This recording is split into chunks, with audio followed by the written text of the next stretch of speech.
Pozdravljeni. Pri Pireliju so objavili izbor pnevmatik za preostale dirke v prvi tretjini sezone. Poglejmo si skupaj, kaj je zanimivega.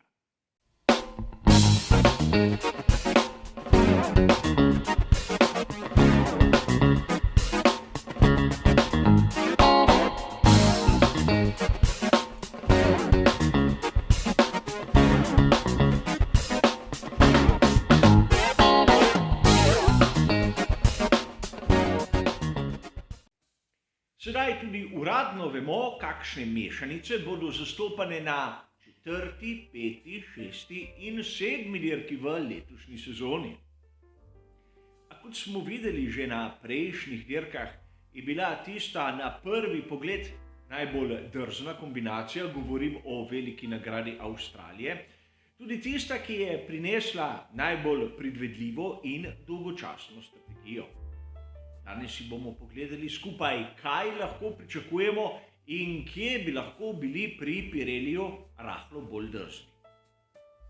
In začeli bomo pravzaprav na prihajajoči veliki nagradi Emilie Romagne na znani progi v Imoli. Če si pogledamo grafiko, bomo zopet opazili, da pri Pireliju nas usmerjajo v tisto razmišljanje, da imamo kvalifikacijsko pnevmatiko ter dve pnevmatiki za samo dirko. In tu vidimo srednji izbor, kjer ni nič takega in nič posebnega. Isti izbor je bil prisoten tudi lani. Seveda z drugačno konstrukcijo pnevmatik, ampak neko primerjavo moramo imeti. Ukolikor pogledamo malce situacijo na dirki lani, se bomo spomnili, da smo imeli prekinitve, da smo imeli na začetku celo mokri asfalt, torej kakšnih usporednic si ne moremo privoščiti, a treba je poudariti nekaj. V Imoli ni jasno, kakšna bo temperatura.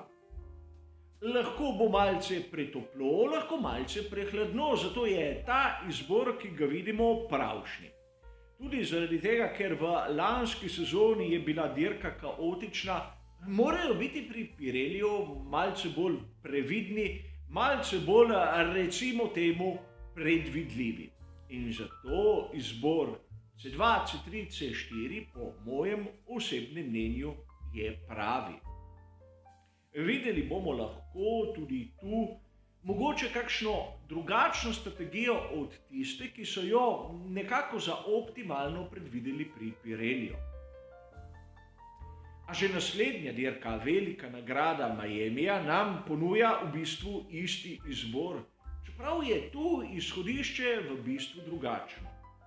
Namreč prvič bomo na progi v Miamiju videli dirko svetovnega prvenstva Formule 1.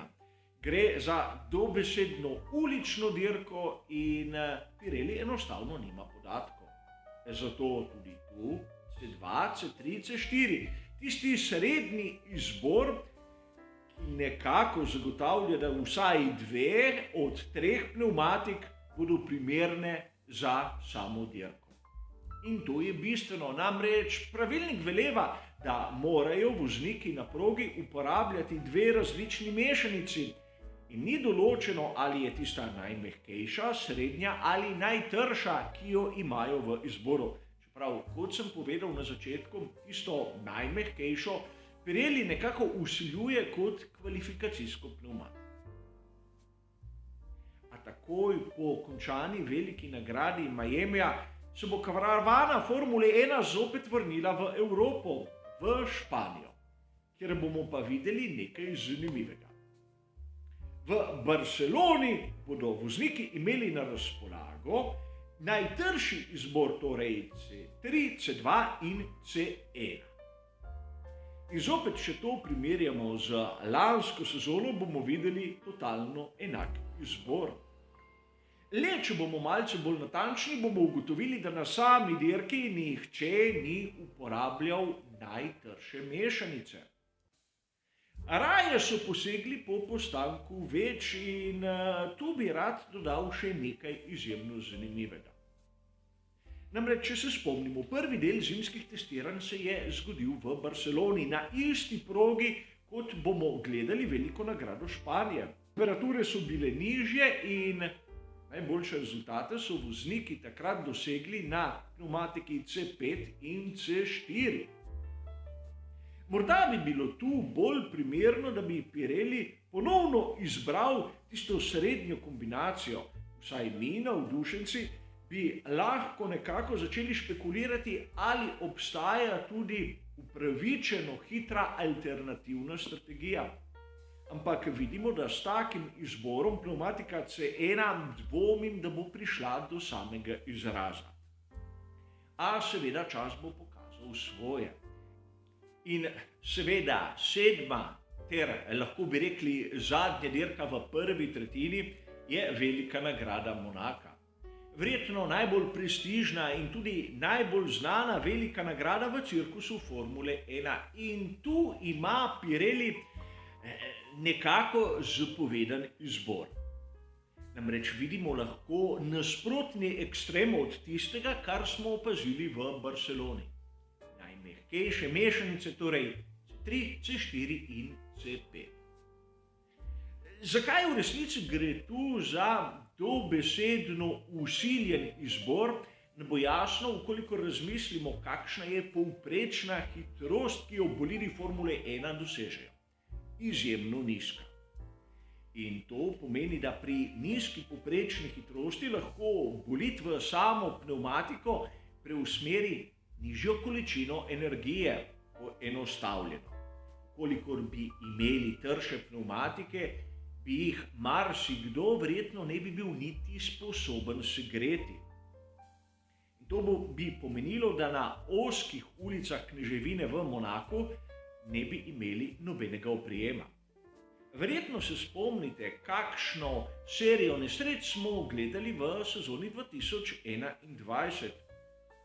In verjetno večina je bila tudi zaradi tega, ker temperature so bile malce prenizke, ter vozniki niso segreli pnevmatik. Zato v Monaku kaj drugega od tistega, kar so nekako izbrali pri Pirelliju, tudi ni bilo za pričakovati. A da malce zaključimo, videli smo lahko, da v primerjavi s tistim, kar smo nekako zabeležili na prvih 3 dirkah, je bil tokrat izbor predvidljiv in po drugi strani morda celo dolgočasen.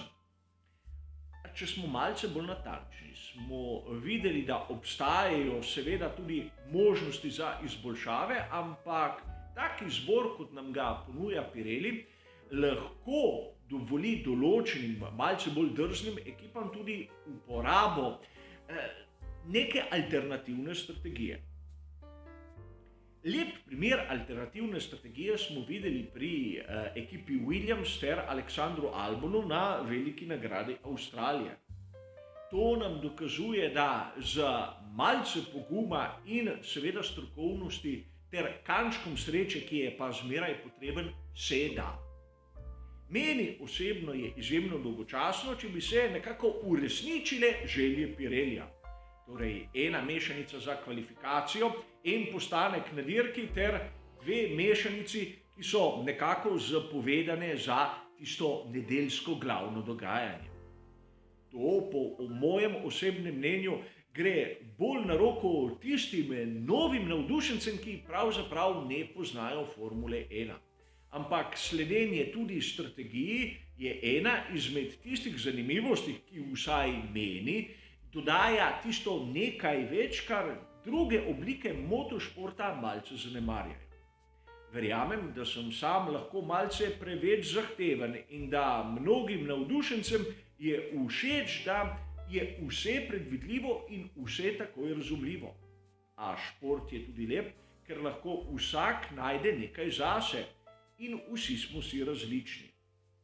A videli smo, da v tej drugem delu prve tretjine sezone 2022 lahko pričakujemo še marsikaj zanimivega. A o tem se bomo pogovarjali pri vsaki dirki sproti, ko bo prišel čas za to. Za danes bo pa kot običajno to vse. Hvala za vašo pozornost ter nasvidenje.